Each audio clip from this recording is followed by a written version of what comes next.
ফার্স্টে যখন ডায়াবেটিস ধরা পড়ছিল তখন 23.5 ছিল। এখন আমি কোনো ওষুধ খাই না, আমি ফার্স্ট আসছি। স্যারের সবচেয়ে বেশি ভালো লাগে স্যার যা বলে তার রেফারেন্স আছে কোরআন এবং হাদিস। নবীজি কিভাবে চলছে সেটা আমাদেরকে শেখায়। আসসালামু আলাইকুম। আমার ফার্স্টে যখন ডায়াবেটিস ধরা পড়ছিল তখন 23.5 ছিল। তো আমি কান্নাকাটি করতাম যে ডায়াবেটিস মনে হয় ভালো হয় না।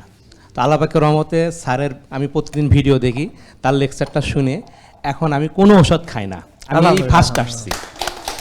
ওষুধ না খেয়ে আমার ডায়াবেটিস কন্ট্রোলে 4.6 থেকে 4.8 এবং সর্বশেষ আমি খাবার পরে 5.1 আমার হয়েছে। আচ্ছা, তাহলে খেয়াল করেন উনি বাড়িতে বসে ভালো হয়ে এখানে আসছে। তার মানে যারা রেগুলার ভিডিও দেখবে, আলোচনা শুনবে, বা আজকে যারা এখানে আলোচনা শুনলে, এই আলোচনাটা বাসায় বসে শোনা যায় না?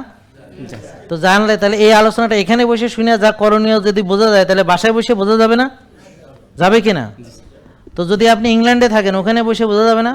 যদি কানাডায় থাকেন, যদি আমেরিকাতে থাকেন, যদি সৌদি আরব থাকেন, যদি অস্ট্রেলিয়াতে থাকেন, তার মানে এই যে আলোচনাটা যে কেউ যেখানে আসে বসে শুনে ভালো হয়ে যেতে পারবে।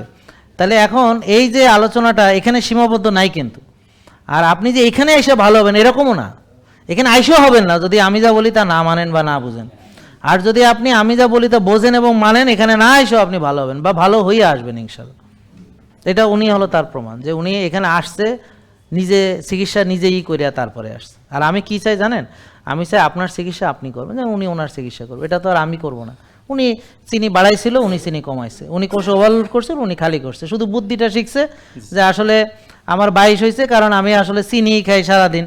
হ্যাঁ, এখন আমি অতিরিক্ত টেনশন করছি, টেনশনের কারণে আমার এই প্রবলেমটা হয়েছে। এটা উনি বুঝছে উনি টেনশনে। স্যারের সবচেয়ে বেশি ভালো লাগে স্যার যা বলে তার রেফারেন্স আছে কোরআন এবং হাদিস। নবীজি কিভাবে চলছে সেটা আমাদেরকে শেখায়।